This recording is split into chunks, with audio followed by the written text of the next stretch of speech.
Students, आज की इस वीडियो में हम देखेंगे रेगुलेटिंग एक्ट 1773 में से पूछे जाने वाले सभी इम्पोर्टेंट एमसीक्यूज।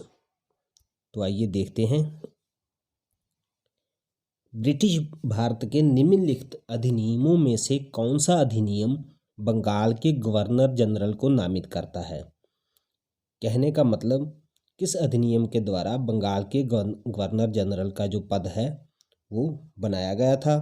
ऑप्शंस हैं A regulating act 1773, B Pitt's India act 1784, C charter act 1793, D charter act 18 and 13। तो इसका आंसर है ऑप्शन ए रेगुलेटिंग एक्ट 1773।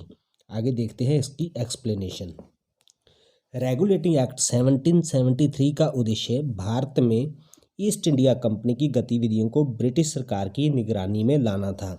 यानी कि जो ब्रिटिश गवर्नमेंट थी वो ईस्ट इंडिया कंपनी की गतिविधियों को कंट्रोल करना चाहती थी, अपने नियंत्रण में लाना चाहती थी। मद्रास तथा बम्बई प्रेसिडेंसियों को बंगाल प्रेसिडेंसी के अधीन कर दिया गया था।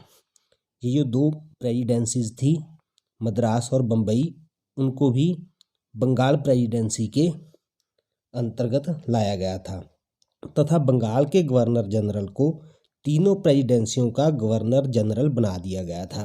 जो बंगाल का गवर्नर जनरल था वो इन तीनों प्रेसिडेंसीज का एकमात्र एक तरह से हेड था।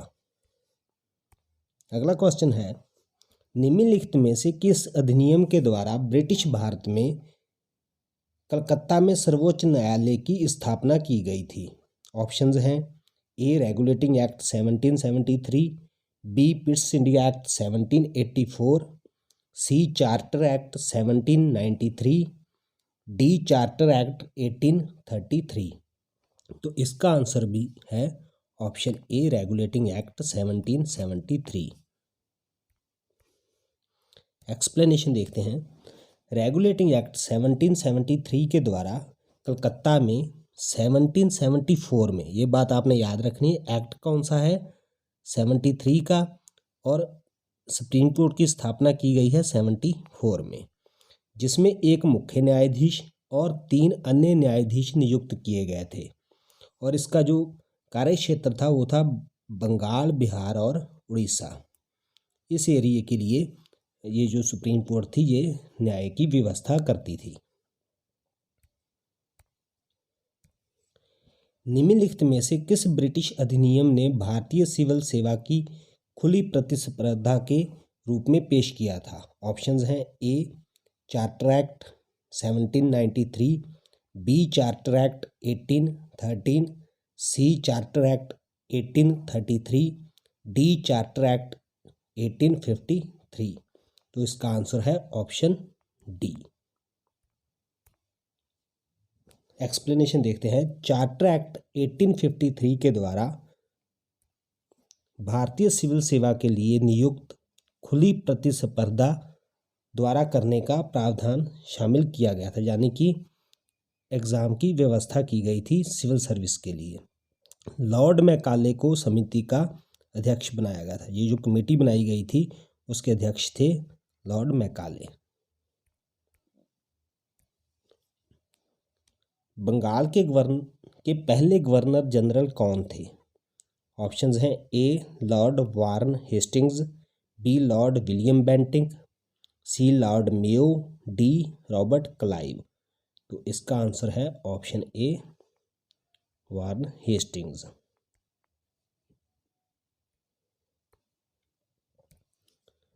सेवनटीन 1773 का रेगुलेटिंग एक्ट द्वारा बंगाल के गवर्नर जनरल की सहायता के लिए एक एग्जीक्यूटिव काउंसिल का गठन किया गया था। उसमें सदस्यों की संख्या कितनी थी, कितने मेंबर उसमें लिए गए थे। तो हमारे पास एक ऑप्शन यहाँ पर और है, ऑप्शन डी 5। तो इसका जो करेक्ट आंसर है वो है ऑप्शन सी 4 मेंबर थे। रेगुलेटिंग एक्ट के द्वारा बनाए गए थे जो एग्जीक्यूटिव काउंसिल थी गवर्नर जनरल की सहायता के लिए, उसको असिस्ट करने के लिए। उस समय इनकी संख्या 4 थी और इसके बाद जो पिट्स इंडिया एक्ट आया था उसमें ये संख्या कम करके 3 कर दी गई थी। किस एक्ट के माध्यम से ईस्ट इंडिया कंपनी के भारत में राजस्व, नागरिक और सैन्य मामलों की जानकारी ब्रिटिश सरकार को देना आवश्यक कर दिया गया था?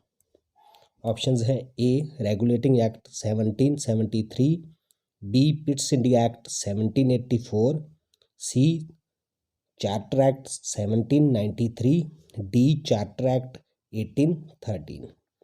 तो इसका आंसर भी है ऑप्शन ए रेगुलेटिंग एक्ट 1773।